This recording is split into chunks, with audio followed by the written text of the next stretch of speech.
G'day, Michael Young here.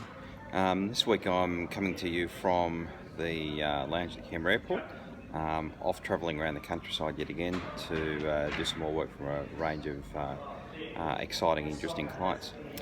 This week I wanted to talk about where you actually get help in business, and what we find often is that there's a number of different options that we have, from a very, very informal end all the way through to a more structured and formal approach. Quite often we start with friends, family and colleagues. We might go to business networking and social events, or join business chambers and so on. And so quite often they tend to be more informal, or they tend to be sort of more social in nature. What we then see is that those of us who need a bit more help usually go and engage a business consultant, business coach or an advisor, or we may even ask our accountant or financial advisor or legal advisor, and we tend to get advice from them around how businesses tend to operate. At the very top end, what we're seeing is that some organisations establish a governance board. That's where they have a set of directors as defined under the Corporations Act, and the directors as a board make decisions as to the strategy and direction of the company.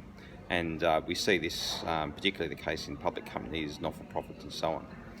What we tend to see though is that there's been an increase in formal advisory boards, and what a formal advisory board is rather than being a decision-making body as you'd expect to see in a governance board, a formal advisory board is a group of advisors, usually chaired by an independent chair.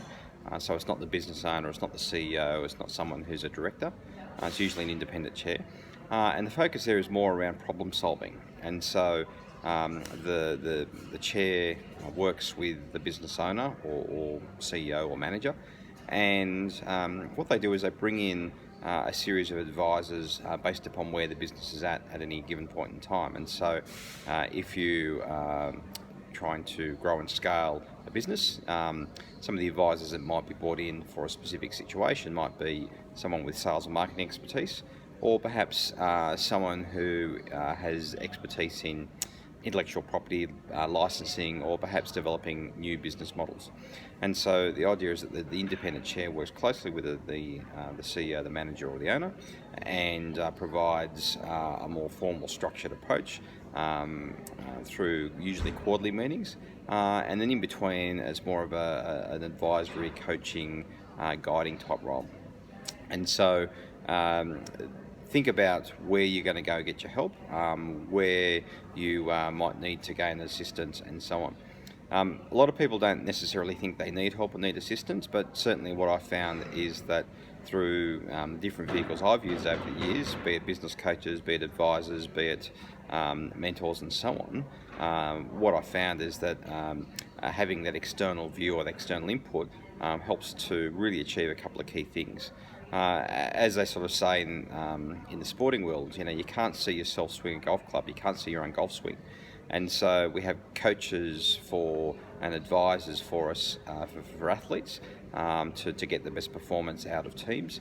Well, the same thing really needs to apply in business. What we really need is someone with that expertise who will ask the difficult questions, who will help you to solve particular problems, and can also challenge where the challenge needs to be. And so make sure that you're holding yourself and the business is holding you to account for what you're doing as the owner or the manager. And so having that external independent person is particularly important, because sometimes you just can't see the wood for the trees, particularly if you're working in the business every day. You really can't see what the issues, challenges and problems are, or you have you're not sufficiently objective. You tend to be too close to it, and sometimes that clouds your judgment or your decision making. So an independent chair is really, really important. And so one thing that we're doing at the moment is looking for businesses to undertake a business growth and board readiness assessment. If you're interested, see the link below this video, and we can undertake a business growth assessment, a complimentary business growth assessment, just to see where you're at, and then we can have a conversation as to whether what the next steps might be for you and for your organisation. And so it's Michael Young here, and no matter what your strategy, what your goal or objective, let's get out there and get it done. Cheers.